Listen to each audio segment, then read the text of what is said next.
And welcome back to the Cover 3 podcast here on CBS Sports. That's Tom Fornelli. That's Bud Elliott. I'm Chip Patterson.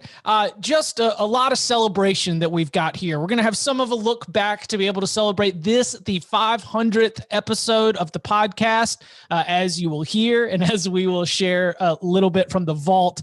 It has not always been the Cover 3 podcast. This is 500 going back to episode 1 of the 24/7 Sports College Football podcast. Tom, of course, you are also part of the SEC on CBS podcast and the Eye on College Football podcast, and then the CBS Sports College Football podcast. But it really felt like a new era once we rebranded with the good help of our partners at 24/7 Sports, the arranged marriage of Barton Simmons and Chip Patterson that did end up flourishing. We wish that Barton, now the general manager of Vanderbilt football, could be a part of this as well. But don't you worry. He will make some appearances from some clips that we've got from the history of the show. We asked for some of your questions, so it is going to be like an extra special mailbag episode. We've got National Signing Day conclusion or the recap coming on Wednesday. And then at the end of the week, where we would do a mailbag, we're actually going to have something special looking at all the college angles of the Super Bowl. So we figured that we could take the celebration, we take the mailbag and have a lot of fun here. So, first of all, Bud, Tom, gentlemen, how are we doing here on this Monday afternoon? I'm very sore. I've spent shoveling. Spent most of the last 3 days shoveling a lot of snow, so I'm sore. I can't relate. Although, Tom, we do have a cold front coming through Orlando tonight. I just got a wind chill warning on my WeatherBug app, so a wind chill warning. It's going to get down into the 30s tonight. So this is going to be a test of our central heat. The mid into the 30s is when you really start to see what your insulation is like in that house. Mm-hmm. Pretty much. Back in our old house in Fort Myers, like I wasn't even sure the heat works. I don't think we turned it on for a whole year. And then like the 1 year it did get pretty cold. So we cut it on. It's just different. How often does it reach the 30s? It freezes like a couple times per winter. It's just we had a weird, like the weekend was awesome because we were between cold fronts. So we had 2 days that were in like the 60s and 70s, maybe a little tick of low 80s, and then boom, right back to being Florida cold for this week. All right, let's go ahead and start things off with some questions. This one comes from Cody. Cody says, "Love the pod. Describe what your dream college football Saturday at home consists of." I'll let you add any flourishes that you want, but the specifics that Cody has asked for are your dream matchup, what kind of food. I'm also thinking the setup maybe at the house. Who would like to go first? Am I working? No, I'm putting myself in the fan perspective, though. Okay. Sometimes those can align because I do think a good split.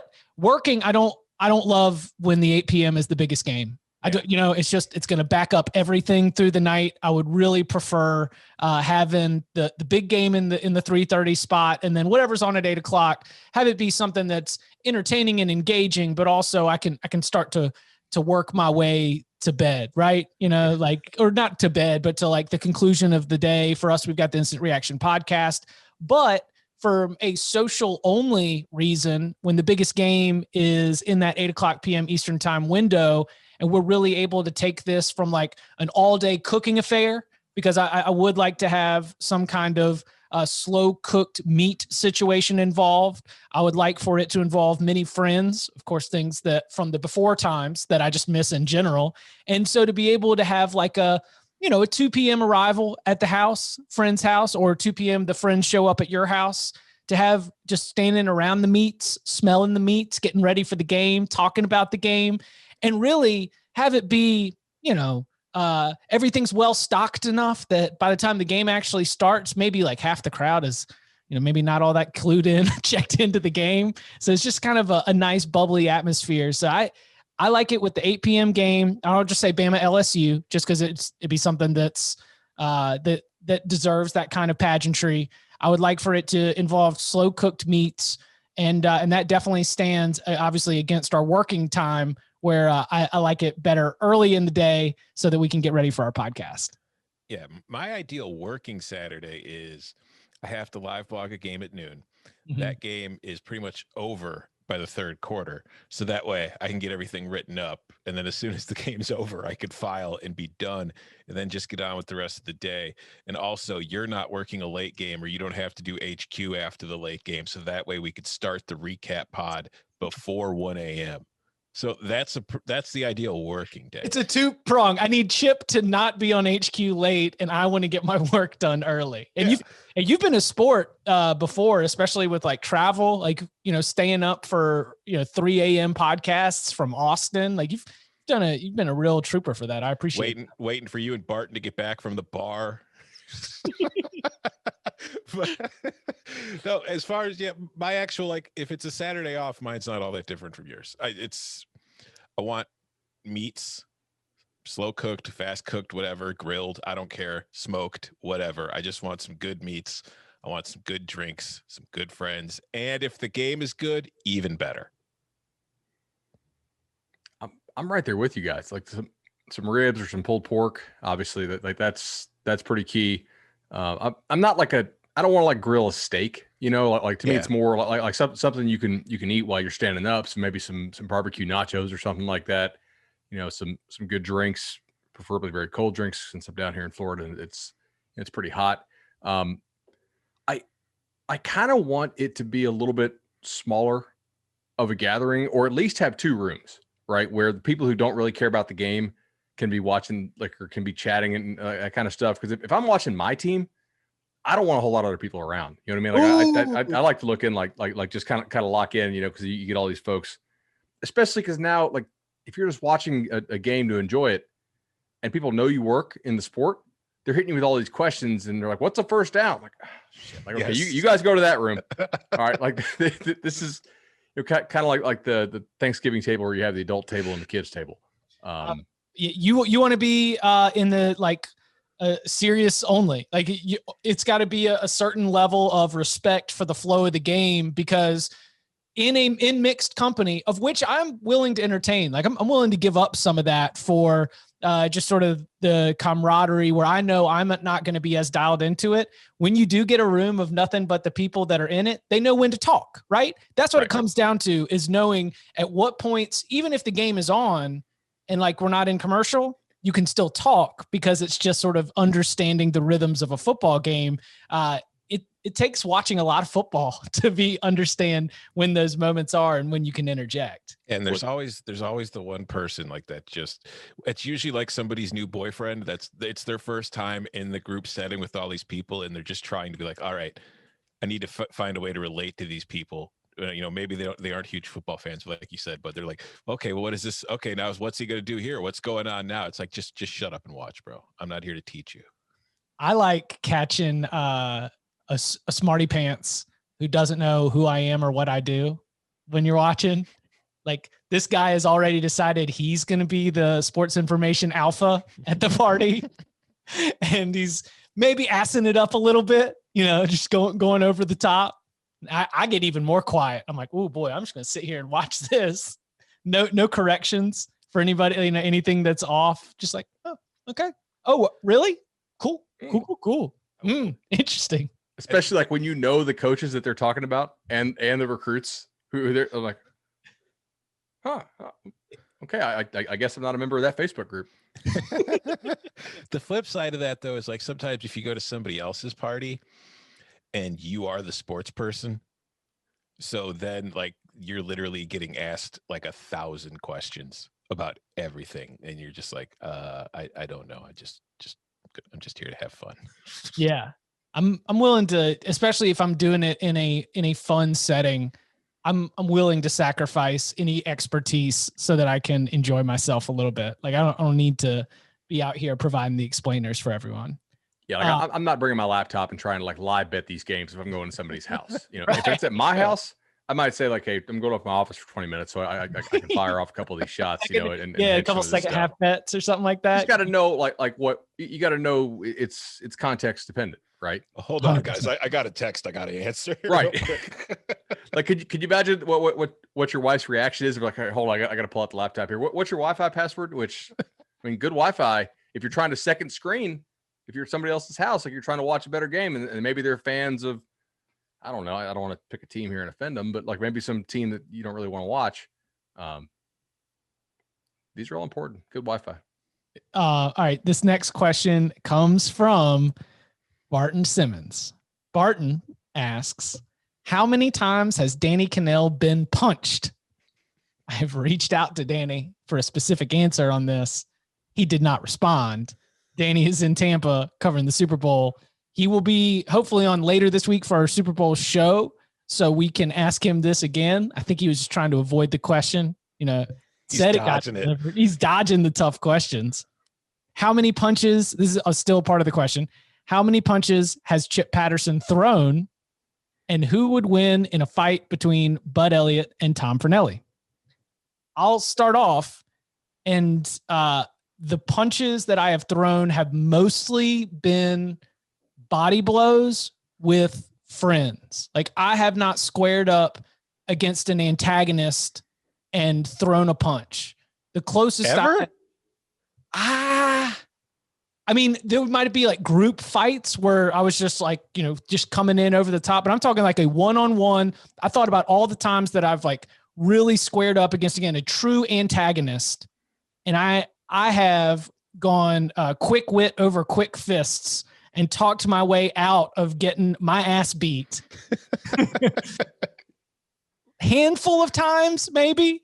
Like, you do this number, I like, hey man, I don't want to fight you. I do not want to fight you. And I have had the advantage of having some big friends, but the busted lip, the body blows, like I fought my suite mate freshman year. Like we used to do this thing in high school where we had the oversized boxing gloves. And, we would just basically pass them around at parties and you would just square up there. But I think we had no headshots as a rule. So I've thrown a lot of punches. But again, it's mostly scrapping it out with friends, either in a roughhousing kind of way or in an organized violence kind of way. I don't think I've looked somebody in the eye that I really hated and like thrown a punch at their face. Bud, you can go. When's the last time you guys were actually in a fight? 15 years ago, probably. No. I was in a lot in college, and I haven't really been in many since. I'm trying to remember when the last one was. Probably about 15 years ago. That's about the same. Yeah. Were you like the center of the fight? Like, were you one of the people that was like in the ring, the other people that were there? This was your fight to fight? That's what I'm saying. Yeah. Yeah. Yeah. Yeah. I'm a peacekeeper. I will say that. I've never started a fight. I've been in plenty of them. But I always tried to, I was like you, Chip, like, hey, there's no need for this. Hell, at your own wedding, I stopped a fight. That was my role. Afterwards, yeah, not during the wedding, but afterwards at the party afterwards. But yeah, no, I've been in a lot of fights. Some one-on-one, some group settings. Yeah, it was normally with either exes or current boyfriends that wanted to beat me up. So I was normally in a place of wrong from the beginning, which is why all those words like, hey man, hey, listen, my bad. I didn't know. My bad. Sorry. It's cool. I'll go over this way. All right. So who wins in the fight between Bud and Tom? Well, no offense, but I win because if I don't think I can win, then I'm not going to win. That's how fighting works. That's the secret. If you don't think you can win the fight, because really, unless you're fighting a professional, most people don't get knocked out during fights. That stuff happens in professional fights. It's just who can sit there and take it the longest. So a lot of that is just your willingness to be in it. So if you don't have the mental, like if you're not in a mind frame to want to be in it, you're not going to win a fight. So you have to think you're going to win. But I will say, what was the name of the person who asked the question? Barton Simmons? Yeah. That is definitely the name of somebody whose ass I could kick. Barton, like, come on, that guy's never won a fight in his life. All right. Speaking of Barton, this was from Bud. Now you have to say you could beat. I don't get to respond to this. Yeah, I was going to say. Right. What do we got to go to commercial or something? So we did the tail of the tape today in the Cover 3 Slack room. Mm-hmm. So Tom's got me by 71 pounds, and we are both 6'2".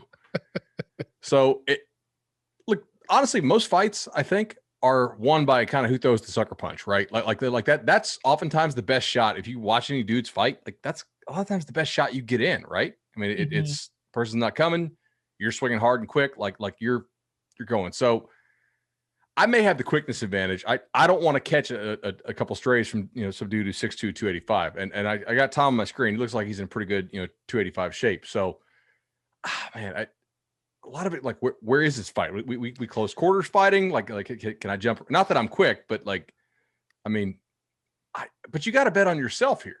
Yeah. What kind of grown ass man are you if you're not going to bet on yourself? So of course I'd knock Tom out. There you go. See, that's all. You got it. You got to think you're going to win. Right. I mean, you wouldn't, but you got to think you will. Hey guys. Whoa. Hey, Tom. Hey, listen, we don't want to fight. I don't want this. That's the other thing too. Like with most fights, like they're generally broken up pretty quickly. Like right. It's hard to lose a fight. It's hard to win a fight because by the time that you really get into a spot where somebody can win, you've usually been separated. It's very rarely that everybody's just like, whoa, it's not like a movie. All right. We got to let him go. Yeah. Again, like all the punches that come to mind are against friends where somebody said something else, something got out of control. People started pushing, then you start wrestling, then like body blows are going as you're just like, one person's got him by the throat. So then you throw body blows to try to get him off you. The only time that I feel like I popped somebody in the mouth, it wasn't even with the intention of busting his lip. It was just that like people had me pinned down and were messing with me. And so I just had to wriggle out and just get him real quick. I did knock one guy out once. Sheer luck. Why is it luck? Because I think I started telling this story on the podcast once. I got jumped by two guys. This is when I was in college. I was walking home at like 4:30 in the morning.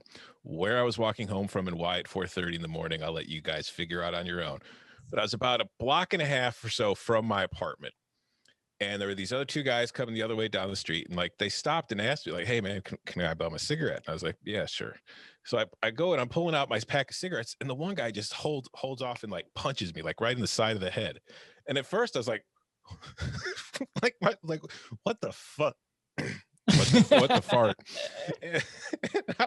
So then I just like look, and he's like starting to come back and throw another punch at me. So I just responded and just sheer instinct punched him right in the jaw, knocked him out. And I feel like the guy he was with had no idea that this was going to happen either, because he was just looking at me like with like what? I don't know what's going on look on his face. So then I just started punching him, and then he ran off and left his friend lying out cold in the street. And then I did the only thing I could think of, which was, well, I'm a block and a half from home. I'm going to go home now. And I quickly took my ass home before the guy got up off the ground.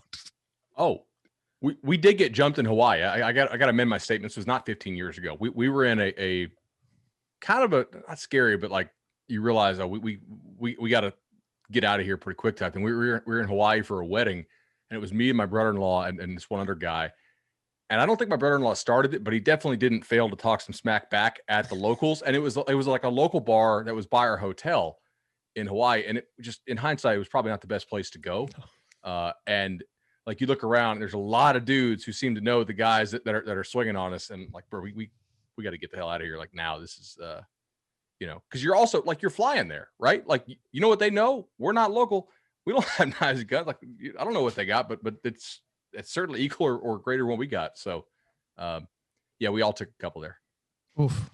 All right, this was from the very first episode. To the 24/7 Sports College Football Podcast with your hosts Chip Patterson and Barton Simmons. The ultimate insider's guide from signing day to the national championship game and everything in between. CBS Sports presents the 24/7 Sports College Football Podcast. And now, for the first time, it is my privilege to introduce you, the lucky listener, to the 24/7 Sports College Football Podcast. I am Chip Patterson, Barton Simmons, my co-host right there, Barton, I am fired up for this. We have a rockin' intro. We've got the big voice that announces us. Dog, we are so official right now.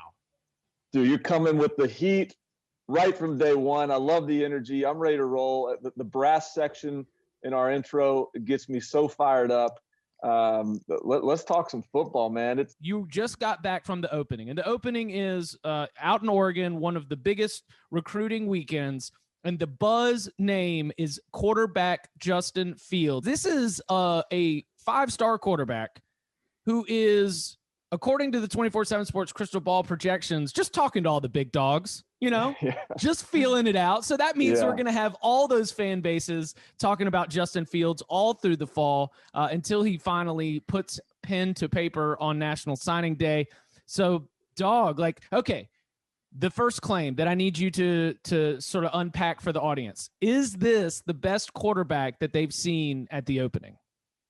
Chip, look, I know this is show number 1, and I don't want to come off as hyperbole guy. That's not me.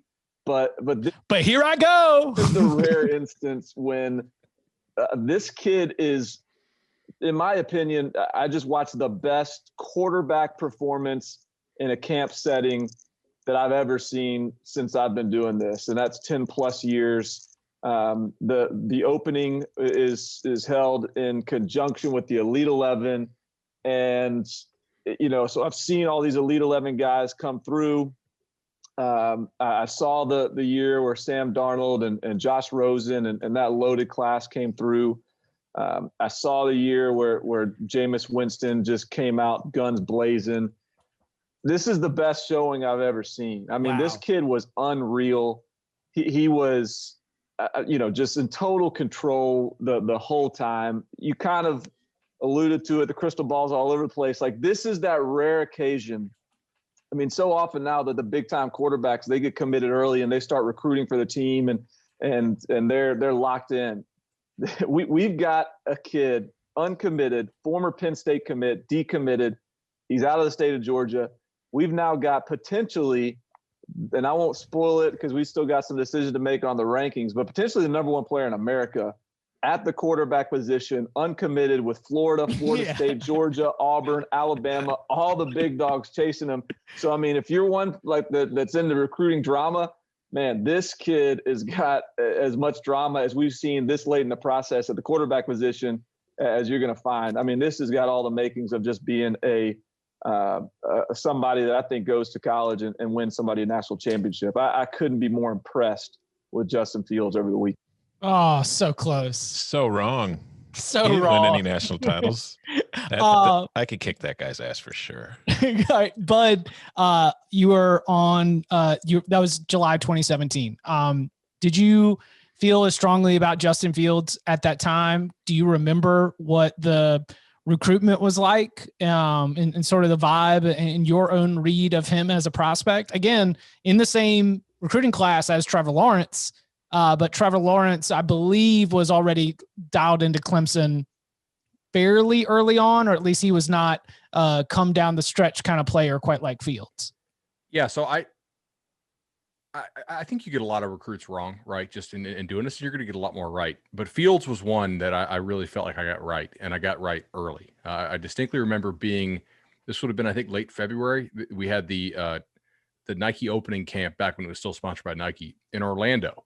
And there were a lot of quarterbacks there who already had offers. And Fields had not played much ball as a junior, and he was more of a baseball guy, but he was, kind of seen as a will he do baseball or a football type guy at the time. And man, I got to tell you, I felt like, because I wasn't running a team site, I was just, covering national. I wasn't just honing in, looking at the guy that, the team I covered had offered. And there were a lot of other dudes there who I knew at various networks. Some of those networks not around anymore, who they were kind of watching their guys and like, am I nuts? Because this looks like somebody. You remember Honey, I Shrunk the Kids, where they hit the guy with a ray and he grows back up, at the end. Sorry to drop a spoiler here on Cover 3. From the 1992 hit Honey, I Shrunk the Kids. Yeah, so it looked like somebody hit Russell Wilson with that ray. I was like, damn, he moves in the pocket kind of like that. He's a baseball guy. He's got a big arm. He looks awesome in these drills running around, and he's pretty accurate here. Like, this is the best quarterback at this event, and maybe the best player. And it really made me want to go back and watch more of his huddle stuff. And then he blew up like a month later, and he had like all of the offers. And it was kind of whoa, this guy is this big and he's moving this fast and he's this accurate. So that there was a legitimate debate whether it should be him or Trevor. And I know Trevor finished number one and he started number one, but for a couple weeks or maybe a couple months following that opening performance, 24/7 did have Justin Fields over Trevor. This also from the recruiting area of expertise. This question comes from Ian. Every team site makes asinine, underrated claims about recruits, like, quote, he's a 3-star, but only because he didn't get a Bama offer. He's really a 4-star. Question is, are there any schools where this might actually be true? So we're looking for schools that, like, we think that their recruits are rated higher because they go there, or the inverse. Like, I think it's the inverse. I think they're like, are there schools that for whatever reason, their players are underrated because it's Iowa State and not Oklahoma? Is there any of that relationship from the recruiting side that you've been able to see? So this kind of gets into a broader subject, which I put in our Cover 3 topic stock this morning, and something I think we can explore more on this pod in the future. But recruiting rankings are better at the top, right? We know this because they're a little bit easier to do, and more focus from the public is going to be on getting those 5 and 4 stars right.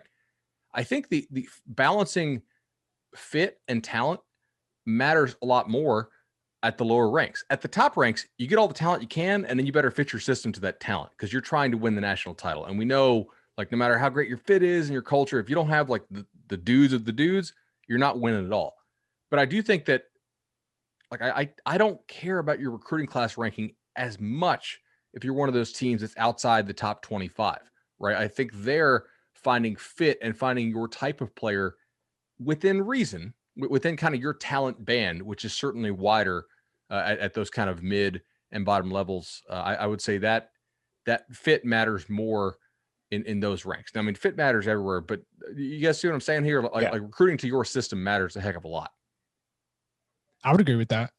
I think that the only time that I've probably seen the allegation with what you suggested initially, which is Bama offered him, so he got an extra star.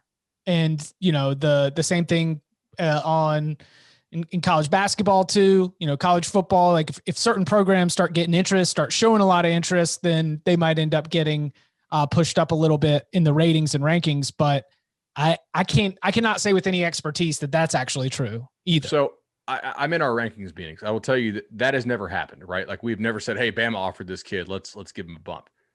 But I also think if you don't show a little bit of deference to the market and at least go and the market, meaning like the marketplace of offers. Well, they are good. They are talent evaluators. They're some of the best in like around, and that's why they got to where they are. I will absolutely say if some kid who we don't have any stars on all of a sudden gets a boatload of offers, you know what we're going to do? We're going to go back and take another look and say, wait a second, like, hey, have we not evaluated this guy yet? Then that's, an easy reason to go back and look. But if you have some kid at 2-star and then all of a sudden he picks up Bama, Ohio State, look, sometimes they do recruit 2 stars. Sometimes they recruit kids who bust out. And we've put 3 stars on their kids before, sometimes 2 stars. But I think it's smart as an evaluator to go back and at least take another look and see, did we miss something? Do they see something in this guy that we didn't see? Are they planning to use this player at a different position maybe, right? Like that kind of stuff is the same thing in gambling. What bets do you make that do the best? It's not the ones that you show your enormous edges on, because most likely your system has missed something. If you like, the market is pretty efficient, especially in some of these bigger sports. If you have a 10-point edge, you probably missed something, man, like an injury or you have some kind of input wrong in your system. The ones that are doing well are ones where you have like a 4 or 5 point advantage, right? And it's the same thing here. You need to pay attention to the marketplace of offers. The biggest sporting spectacle of the year is nearly upon us. We know everyone loves making their picks, no matter if you're a diehard fan or just tuning in for the big game. So we think you'll love this opportunity. Enter the CBS Sports Football Props game for your chance to compete for the $1 million jackpot. That's right, $1 million if you correctly answer all the questions and a guaranteed $50,000 to the winner. And you can win all that money. How much do you have to risk? Nothing. It's free 99 to play. Football props. Just visit cbssports.com/props or download the CBS Sports app to enter. Again, that is cbssports.com/props, the CBS Sports football props game for the big game. Download the CBS Sports app to enter.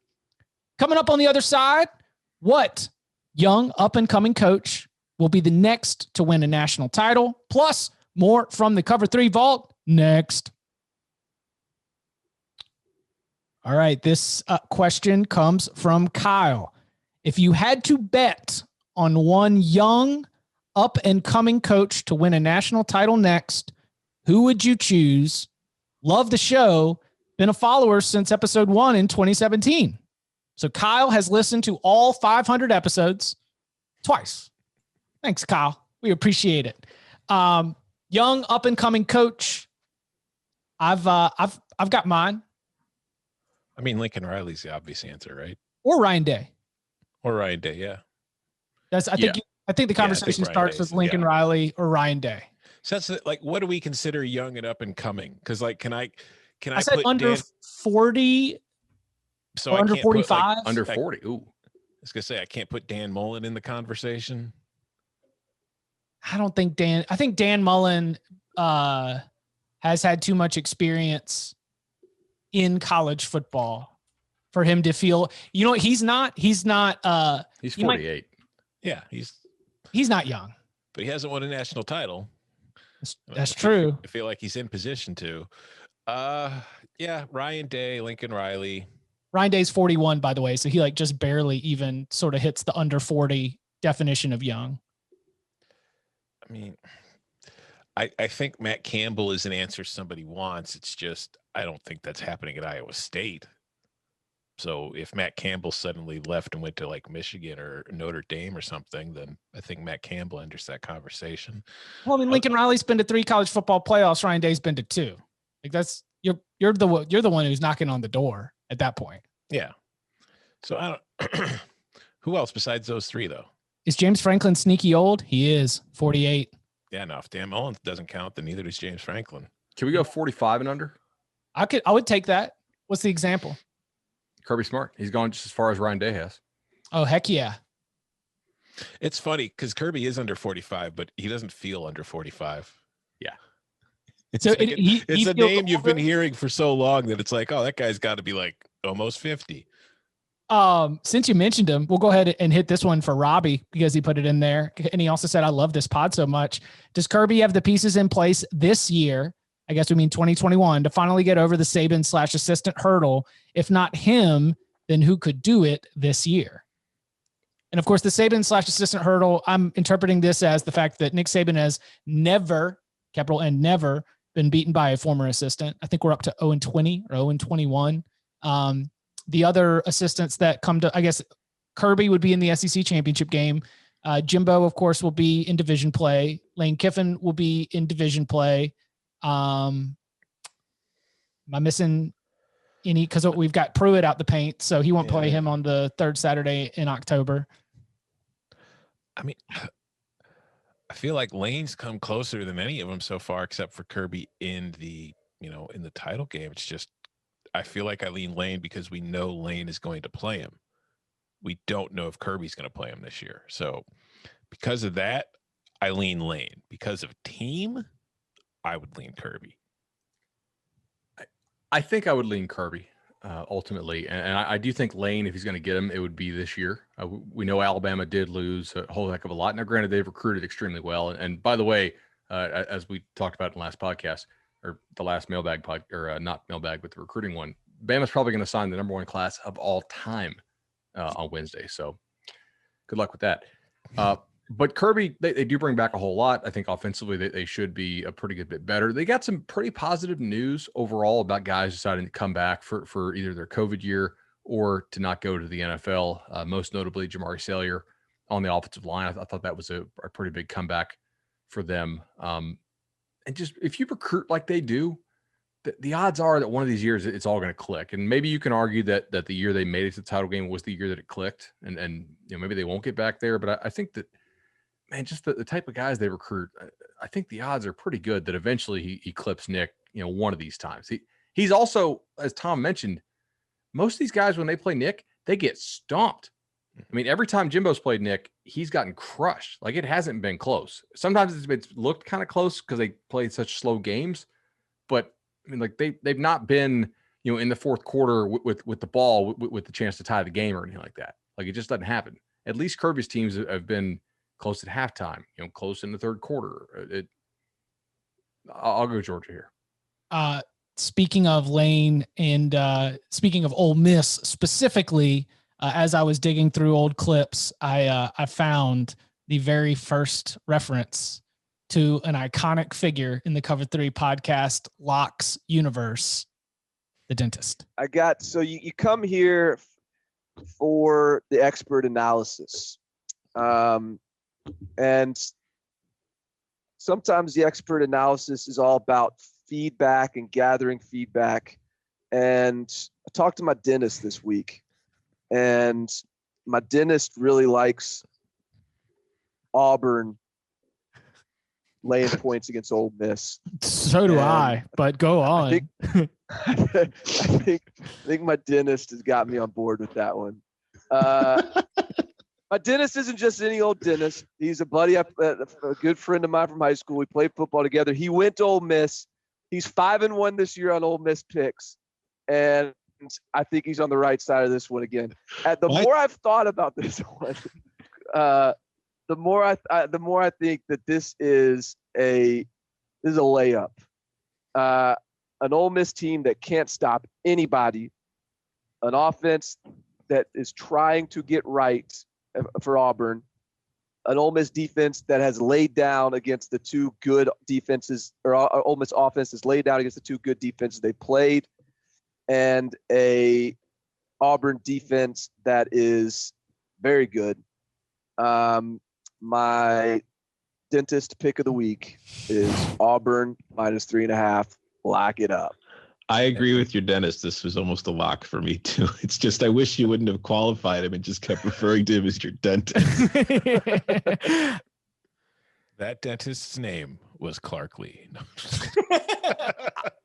I was going to ask, wait, so if he's Barton's childhood friend and they played ball together and went to high school together, what's the chance that he's Clark Lee's new dentist?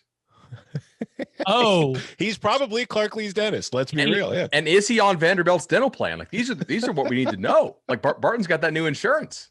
Without a doubt, he should be Clark Lee's new dentist right now. I thought you were going to suggest, is Clark Lee the dentist? And I said, no way, because remember when the dentist went AWOL there for a little bit? He'd been playing too much golf during the pandemic. We weren't getting any good takes from the dentist. He wasn't as dialed in, which I understand. Everybody has their coping, but yeah, that wouldn't be Clark Lee.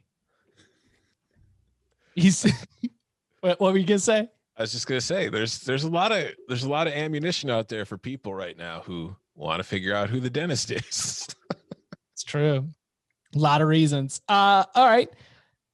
This is from the which LHS? LHS girls cross country. Congratulations to the Wildcats girls cross country high school, who is apparently the 2012 state champs, 2020 state runner-ups, and the 1920 region champs. Not even sure what LHS stands for, but they listened to the podcast and they said is their favorite pod by a long shot. What is the ultimate college town bucket list? Tailgating, game atmosphere, fan experience, post-game food, etc. First of all, I feel like runner-up for a cross-country team is probably more of an honor than winning. Is that supposed to mean because it's the runner-up? Is Yeah, that fun? Come on, guys. Come on. Jesus. What was the question? What's the ideal campus? So what's the ultimate college town bucket list? Like some of the college towns that you would throw out there for suggestions. If someone was doing one of those, hey, during this football season, I'm going to go all across the country and, hit these college towns. I've got some here that include ones I have not been to, like I think that you throw the Baton Rouge LSU football experience out there, done it. It is 100% worth it. Totally lives up to everything. But I have not been to Madison. And I kind of think that going to a Wisconsin game in Madison, I've had friends do it. And obviously we've had colleagues who've gone to cover games there. It sounds like it's awesome. I've been to a game in Austin. It was a lot, everything about going to a Texas game kind of feels jumbo sized, all the way to like the 60-foot inflatable Corona bottle that they have and the like 18 sponsored parties that you need 9 wristbands to get into. It's a damn music festival out there, but hey, congrats to business and the modern college sports environment, I guess. I thought that Alabama, for whatever reason, the thing that came to mind is WWE. Like everything about it just felt like big and intense and oversized. I think that my read on Auburn was a little bit slower and a little bit more like class reunion, family involved. West Virginia, Coca wants to make sure, because that's got to be on a bucket list without a doubt. I have not been to a West Virginia football game, but I would throw that one on a bucket list for sure. What comes to mind for y'all? Most of the SEC. Yeah, a lot of the ones you named. West Virginia would be fun. I've been to a lot in the Midwest. Those are fun. Like Big Ten campuses. Like, I feel like, I don't know, actually, we've got a lot of Indiana listeners, so I'll leave that alone. I feel like most Big Ten campuses are good for tailgating. Not all of them. Some of them aren't very good at all. I'm trying to think, like, Austin would be fun to go to, but I don't know if that's for the tailgating. I think I wouldn't mind just to see what it's like, because I don't think of the Pac-12 as a tailgating destination, but I think of Eugene as a nice town. So I wouldn't mind going to Eugene just to get a sense of what that's like. I've never been there. I think Washington could be a lot of fun in Seattle. Tailgating, right? You've got tailgating opportunities at Washington. That would be cool. And it's like where it's set against the water is very cool. Yeah, it's not even for me. It's not like the actual tailgating scene as much as the scenery, which is always been more interesting to me. So like places like that. You guys said most of them. I've done LSU and multiple times. It's awesome, right? Like that's great.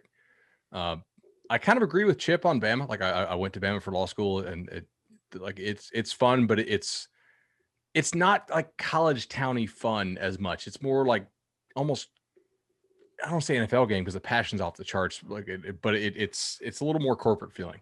I've done USC and UCLA. I really want to go to Oregon and Washington. I've never done Tennessee. I'd like to. You can sailgate there as well. The Vol Navy. Morgantown. It's cool. Is pretty cool. I thought Blacksburg. Like I wouldn't want to live there, I don't think. Yeah. But like that was a cool game that I went to. It was a night game, 2012 Florida State, EJ Manuel, Rashad Green. Going and drinking some rails beforehand. That was cool. By the way, I don't think that place is as loud as NC State. If you want to talk, like I know that's kind of a hot take, but I've been to both, and like both for good games. And I think the way NC State is built, it's louder. It's weird. I don't know if TV picks that up. Well, NC State, and this is like it's something that is currently like a Dave Doran against the NC State fans disagreement, but NC State will still let you leave at halftime. Right. And the stadium is out by the state fairgrounds. So the amount of parking around the stadium is really, really good, such that you can get to your car in less than a 5-minute walk and be able to, go out there, enjoy halftime, and come back in all recharged. Dave Doran hates it because the start of every third quarter, the stands are empty. Yeah. But if it's a close game, if it's a big game, were you in town for that, like low scoring, I think Christian Ponder's the quarterback, NC State wins on like a Thursday night? The one where the larger gentleman is doing a helicopter with the shirt. Yeah. Yes. Peter it was like a 14-13 game or 17-14. It was a wild, and like Florida State had the ball in scoring position and there was just a fumble. And NC State falls on it to win the game. That was Glennon, right? Glennon? Glennon just throwing crossing routes. Yeah, exactly. And that fan's name was Will Brinson. I think his name is actually Jake Jams, and he's turned that appearance into a mild local celebrity Twitter following. So congratulations to him. All right, I'm trying to look here. I would really like to play. Bud, did you listen to Barton talking about his adventures from Toad's Place? Yes, I believe so. Okay. Do you mind if we just play it? Is that when he was the bouncer? Yes. Yes. But there was another part of the story that I'd forgotten since I went back to it, and it is his life-saving dancing and ability to win dance-offs. So if you all indulge me, including listeners, I think that they'll enjoy it. I'm just going to go ahead. I've edited it down a little bit, but I'm just going to let this one rock. Had two friends who played at Yale shortly after Barton. I attended Yale Harvard about 10 years ago, and Toad's Place is still one of the most electric atmospheres I've been to. Would love to hear Barton's review of the New Haven watering hole and a top memory. Keep up the good work. I love it. Okay, so all right. I'll give you two good memories from Toad's. So Toad's is that's like the place we went every Saturday night, no matter what. Like there was no option. Like we just went to Toad's. Toad's is like a kind of a bar dance spot, but it's also this revered, renowned, music venue that's had a bunch of, Bob Dylan from the 60s and like all these famous acts come through there through the years. So I'll give you two Toad stories. All right. First one is there's in Toad's, you walk in, there's a bar there, and there's a dance floor, then there's a bar in the back.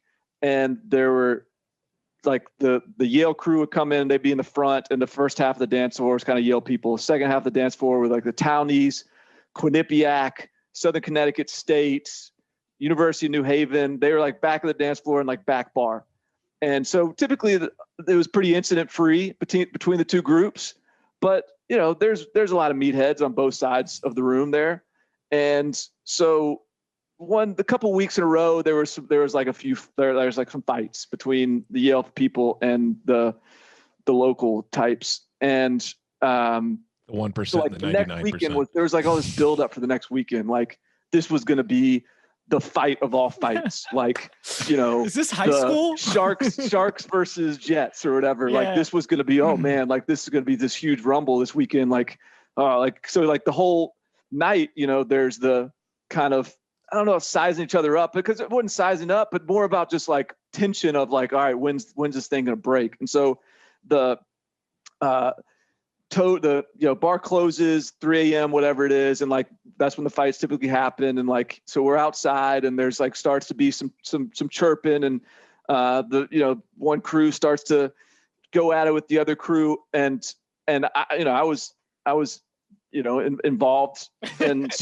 so, but I can't remember, like, I guess I was just in a happy mood that night. And I jumped in and challenged one of their guys to a dance off instead. And a acapella techno started breaking out, and we went back and forth with a dance off, and I finished him with miming Power Clean to close it out. And it was like and he just didn't have anything else in his repertoire. Like he was just out of moves. And so I was carried out, champion of the dance off, no fights, no injuries. The rest of the night I was on cloud nine because I felt like I saved lives that night. And then, I mean, unbelievable. We've got more to go, but like saved the ski resort from the evil owner. Okay. Here's the second story is, so like, and we used to bounce there for concerts just for some extra money. And one night, my favorite concert I bounced for was Slayer. You guys familiar with Slayer? Very familiar, yes. So Slayer, so there's that front bar, right? and they put a chain link fence up in the middle of the like floor to ceiling chain link fence in the middle of the bar, like to separate that first bar area to the dance floor, because they wanted to allow under 21s in. So like teenagers could get in, but they couldn't get in the drinking side of the chain link fence. So first of all, Slayer is an insane show. Like not to alienate any of our Satan worshiping listeners, but Slayer is like the worst of the worst. Like in terms of just like the stuff they're saying on stage, the stuff they're doing on stage, like incredible what's going on up there. And so, and the crowd is bananas, like nuts. Like, and the whole time you're stage front and all these Slayer fans are climbing, trying to jump on the stage. I don't know what they're trying to do up there. So we have free reign to just take these people and these like satanic, like face painted people and just beat the hell out of them to get them off the stage. Like we were going like ham on these kids, throwing them off the stage. And then, middle of the concert, the teenagers start going nuts and they start climbing this like chain link fence and trying to rip it down. And at one point, literally, there's the bouncers, like the five of us, we're all football guys that just were, doing it on a side. We're not professionals. We're literally like holding this chain link fence with these rabid, angsty teenagers trying to get over it to start like crushing the Slayer concert. And the fence eventually like just rips apart. The teenagers flood in. It's mayhem. We all survive. But like that was like the most intense, awesome experience ever. Just like bouncing the Slayer concert. That's one of the. I think it was the God Hates Us All tour, if I'm not mistaken. The Not Rain in Blood. Not Rain in Blood. It was right. It was right. Christ Illusion came out in 2006. God Hates Us All came out in 2001. I feel like it was around 2001. He knew the discography. Mm-hmm. He had it down. Barton's a big Slayer fan. Incredible. I mean, sometimes you gotta just you gotta save lives with you got to save lives at the dance off, and sometimes you got to take souls at a Slayer concert. Now I'm starting to feel bad if Vanderbilt finds that out. Like we had buried it in July, and now we're just bringing it right back to the forefront. Tom, Jack Crosby asks, what is it going to take for Tom to love me? Ooh. What was his name? Jack Crosby. I love you, Jim. Okay. All right. Coming up later this week, we will have the National Signing Day Instant Reaction Show on Wednesday night. Later in the week, look for a overnight Thursday publish on it. So make sure you're subscribed to the Cover 3 podcast, wherever you get your podcasts. It will be our Super Bowl show, taking a look at the many college angles of Super Bowl 55, which of course you can see on CBS. You can follow him on Twitter at BudElliott3. You can follow him at Tom Pernell. You can follow me at Chip_Patterson. Gentlemen, thank you very much. Thank you.